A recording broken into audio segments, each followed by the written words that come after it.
आपके रिश्तेदार भी आपके बारे में हर जगह गा देते हैं। आप तो जानते ही ना, बूढ़ी-बूढ़ी औरतें होती हैं, अजी आज ये हो गया, अजी आज वो हो गया, हमारे घर में तो ये हो रहा है। जब घर की पूरी बातें बाहर गा देती हैं, तो फिर मोबाइल से खतरनाक तो वो ही ना।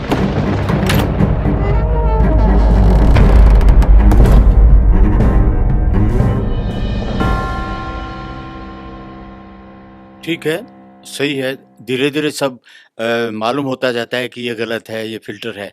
लेकिन इसके बावजूद भी एक बात ज़रूर है कि पहले जब हम किसी से मिलते थे, लेटर वग़ैरह आता था या कोई समाचार रहता था, एटलीस्ट उसके हैंडराइटिंग से कुछ तो अंदाज़ होता था उसकी भाषा से कि ये कैसा है, इसकी हैंडराइटिंग कैसी है। अभी तो लिखने का काम ही नहीं है, सबकी एक सी हैंडराइटिंग हो गई टाइप करने की। तो उसमें पर्सनैलिटी तो छुपती है ना। क्यों, अब तो और तगड़े भाव आ गए। पहले तो आप लिखते थे, अब तो वीडियो बना के ही भेज देता है, भेज देती है। अपनी फीलिंग तो पूरी सामने आ गई, जो भी उसको बोलना है सामने ही है। अब तो और सहूलियत हुई है ना। भाई हैंडराइटिंग में आप क्या लिख देंगे? ज़्यादा से ज़्यादा खून से लिख देंगे कि साहब इसका दर्द है, वो तो बना के बोलेगा। देखो, जो इंसान शुरू में फेक था ना, वो आज भी फेक है, वो कल भी फेक रहेगा। जो लोग सही हैं, उनको आप मोबाइल दे दो, कंप्यूटर दे दो और कुछ भी मत दो, तो भी रियल है। तो इसमें मोबाइल दोषी नहीं है। आप ऐसी चीज़ें भी तो दिखा रहे हैं ना मोबाइल पे, जो फीलिंग्स व्यक्त हो रही हैं। पहले कई बार ऐसा होता था ना कि अपने मन की बात व्यक्त ही नहीं हो पा रही, लेटर पहुंचा ही नहीं। जिस कबूतर को दिया, वो कबूतर लेके उड़ गया कहीं, किसी कबूतरी को दे दिया और जहाँ देना चाहिए था वहां दिया ही नहीं। तो लेटर भी तो मिस हो जाते थे ना। तो आज चीजें जब सामने पहुंच रही हैं, खुलापन आया है, इससे बहुत चीजों में मदद मिली है। मैं ये नहीं कह रहा कि लड़का लड़की सिस्टम चालू हो गया तो ये कोई बहुत समाज को खराब कर ले गया। समाज को खराब करने के और भी बहुत सारे कारण हैं, और उसमें से मुख्य कारण ये है बेईमानी। बल्कि खुलापन आया है, आप जान सकते हैं, आप दबना बंद कर सकते हैं। लोग आपकी मर्जी के बिना आपकी शादी कर देते थे, आप देख नहीं पाते थे। क्या बुरा है इसमें? तो बुरा तो आपका ज़हन है, आप समझ ही नहीं पाते चीज़ों को। आप पुरानी रीतियों को, रूढ़ियों को लेके ढोते रहते हैं।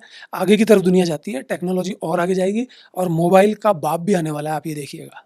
ठीक है, स्वागत है उसका। लेकिन मोबाइल से शिकायत ये है कि इसमें किसी भी लड़के की, लड़की की या किसी की भी अपनी प्राइवेसी ख़त्म हो जाती है।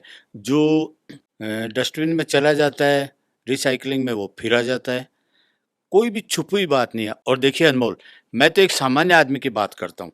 आपके लेवल की नहीं, आपकी जो सच्चाई है मैं उससे टोटली एग्री करता हूँ।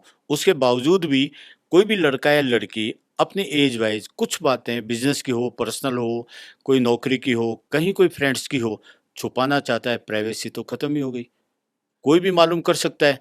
तो ये तो जीवन का एक बहुत बुरा पहलू हो गया ना। देखिए, प्राइवेसी ऐसी चीज़ है कि जो इंसान खुद अपनी बात किसी से नहीं छुपा पाया ना, तो आप समझ लीजिए फिर वो बात कहीं पे छुपेगी नहीं। जब उसके पेट में नहीं पची, तो दूसरे के पेट में कैसे पच जाएगी?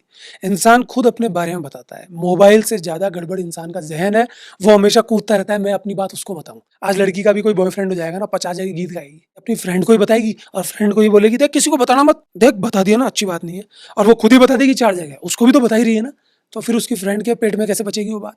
यही चीज़ हर जगह लागू होती है, चाहे बिज़नेस की बात हो, चाहे घर-परिवार की बात हो। जब अपने पेट में खुद में ही नहीं पच रही, तो फिर दूसरा कैसे पचा लेगा? तो ये जो प्राइवेसी की बात है, ये आज से ही नहीं है। इसका ज़िम्मेदार भी केवल मोबाइल नहीं है। इंसान खुद अगर चाहे, तो वो अपने जीवन को प्राइवेट रख सकता है। मोबाइल के ज़माने में भी रख सकता है। आज बहुत सारे सॉफ्टवेयर्स हैं, बहुत सारी एप्लीकेशंस हैं, बहुत सारा ध्यान है जो आप मोबाइल के ज़रिए रख सकते हैं। ज़रूरी है क्या, आप अपनी सारी इंपॉर्टेंट चीज़ें मोबाइल में डाल के रखें? बहुत सारी कंपनीज़ भी ये दावा करती हैं। कई बार वो उस दावे में फेल भी हो जाती हैं, लेकिन फिर भी कई कंपनीज़ हैं जो कहती हैं कि आपका डाटा लीक नहीं होगा। चाहे आपने अपराध भी कर दिया, तो भी पुलिस तक आपका डाटा नहीं पहुँचाया जाएगा। कुछ कंपनीज़ हैं ऐसी। तो प्राइवेसी का जो संबंध है, वो केवल मोबाइल से ही नहीं है, आपके रिश्तेदार भी आपके बारे में हर जगह गा देते हैं। आप तो जानते ही ना, बूढ़ी-बूढ़ी औरतें होती हैं, अजी आज ये हो गया, अजी आज वो हो गया, हमारे घर में तो ये हो रहा है। जब घर की पूरी बातें बाहर गा देती हैं, तो फिर मोबाइल से खतरनाक तो वो ही ना। नहीं, लेकिन मोबाइल नहीं और सास-बहू कहीं एक-दूसरे की बुराई पड़ोस में कर रही है, तो कम से कम वो बेचारे बुढ़ापे तक अपनी प्राइवेसी रख के ज़िंदा तो रह सकते हैं, वरना बहू को मालूम हो गया, तो सास की हो गई छुट्टी।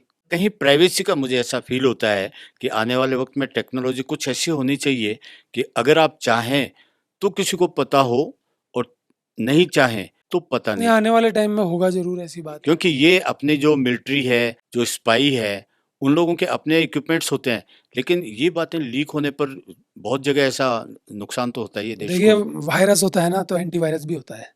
मैं तो कह रहा हूँ एंटीवायरस शायद कई बार लोग पहले बना लेते हैं। जैसे चोर है तो पुलिस भी है। तो ये सब चीज़ें एक दिन होंगी।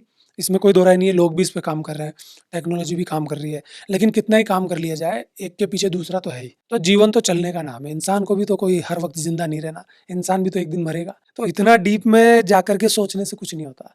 जियो जी भर के, हर पल जियो, मोबाइल आपके साथ है तो मोबाइल से जियो, कल को कोई और गैजेट आ जाएगा उसके साथ जियो। बस थोड़ा ध्यान रखना पड़ता है लाइफ़ में, और ऐसा भी कोई इंसान में बहुत कुछ इम्पोर्टेंट नहीं है, जो किसी को पता चल जाएगा तो दिक्कत हो जाएगी। इंसान इंसान को जानता है, सब हमाम में नंगे हैं, सब एक दूसरे को जानते ही तो हैं।